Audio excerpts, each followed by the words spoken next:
Pendant cette période où la flotte finalement est immobilisée dans sa grande partie compte tenu de l'activité réduite de la compagnie aérienne, nous avons deux principales actions de maintenance que nous poursuivons. La première, bien évidemment, c'est le maintien en condition opérationnelle de la quarantaine d'avions qui restent en opération vive, les avions long courrier, moyen courrier et les deux avions cargo.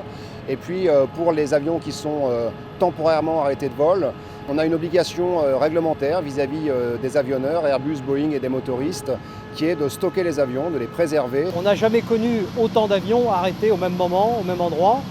Et donc là, on est vraiment en train de réorganiser totalement nos modes de fonctionnement, notre organisation.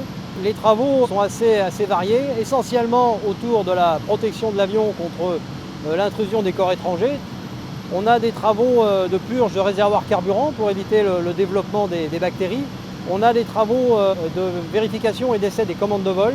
On a également des travaux sur le train d'atterrissage pour assurer la bonne lubrification des roulements et la maîtrise du vieillissement des pneumatiques.